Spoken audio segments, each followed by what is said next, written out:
Hello ভাই বোনের, আজকে রবিবার আমার 280 জন সাবস্ক্রাইবার, সকলকে অন্তর থেকে ধন্যবাদ দিয়ে, আর যারা এমনি সাবস্ক্রাইব করেনি তাদেরকেও ধন্যবাদ দিয়ে ভিডিওটি শুরু করছি। খাওয়া দাওয়ার দেখে নাও আজকে কী রান্না হয়েছে। আজকে হয়েছে ল্যাটা মাছের ঝোল, পেঁয়াজ দিয়ে রসুন দিয়ে, আর ইলিশ মাছের তেল,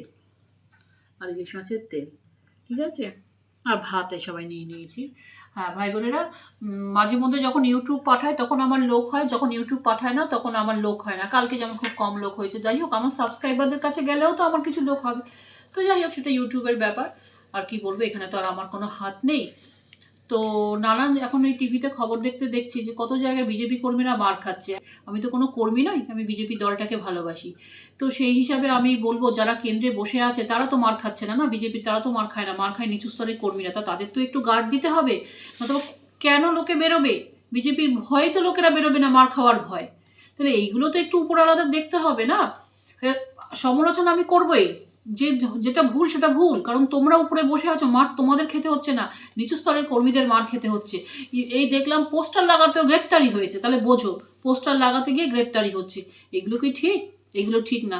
আরেক জায়গায় কি দেখলাম, ওই যে বারাসাতে, ওই যে দেখছি খবরে, বারাসাতে বাড়ির পাশে, একজনের বাড়ির পাশে 3তলা বাড়ি উঠেছে নিয়ম বহির্ভূত, সেটা বলতে গেছে বলে কাউন্সিলর নাকি লাথি মেরেছে, এমন লাথি মেরেছে, বয়স্ক ভদ্রলোক মানে বাবা মারা গেছে আর কি। মানে ছেলেটা তার বাবা বয়স্ক, 82 বছর বয়স, সেই ভদ্রলোক মারা গেছে কাউন্সিলরের লাথিতে।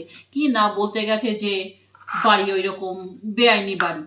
একই ক্ষেত্র আমাদের ক্ষেত্রেও হয়েছে ভাই বোনেরা, এই পিছনের বাড়িটা ওরকম বেআইনিভাবেই হয়েছে, নিয়ম বহির্ভূত হয়েছে। কাউন্সিলরকে জানিয়েছে, কাউন্সিলর ঘুষ খেয়ে চলে গেছে। কি বলে, চেয়ারম্যানকে জানিয়েছে, চেয়ারম্যান ঘুষ খেয়ে, চেয়ারম্যান কিন্তু ওকে চিঠি করে দিয়েছে, সই করে দিয়ে নিজের স্ট্যাম্প প্যাডে। চেয়ারম্যান মনে হয় না ঘুষমুষ খেয়েছে, কারণ তাহলে ওর বাবার সাথে থাকতো না। কিন্তু ওনার তো সেরকম মনে হয় না কোনো ক্ষমতা আছে, কাউন্সিলর যা বলবে তাই। ইভেন ওখানে যে ইঞ্জিনিয়ার, তাদের কাছে ওর বাবা দৌড়েছে, সে বাড়ি বন্ধ করতে বলেছিল, করেনি বলে সে ইঞ্জিনিয়ারও কিন্তু আসেনি।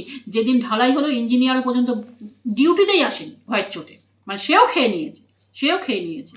তা আমি ওর বাবাকে বলেছিলাম, বেকার দৌড়াদৌড়ি করছে, সবাই খেয়ে নেবে। ওই ভদ্রলোক মারা গেছে, এই যে কাঁদছে দেখছি, ছেলে বউ শাশুড়ি সব কাঁদছে, লাথি মেরেছে, মারাই গেছে। আর 81 বছর বয়স, সেটা বারাসাতে। আর দুজন বয়স্ক বৃদ্ধ দম্পতি, তাদেরকে ভোপালে পালাতে হচ্ছে তৃণমূলীদের দয়ায়, অত্যাচারে। এই আমার কাছে আজকে চাঁদা তুলতে এসছে না, তারা আজে বাজে গাল দিচ্ছে, যে গালগুলো আমি আপনার সামনে বলতে পারছি না, বলতে আসছে গাল দিতে। যাই হোক ভাই বোনেরা, সব মূর্খগুলো জড়ো হয়েছে। ভালো থাকবে, সাবধানে থাকবে, আমার পাশে থাকবে। কথাগুলো ভালো লাগলে সাবস্ক্রাইব করুন।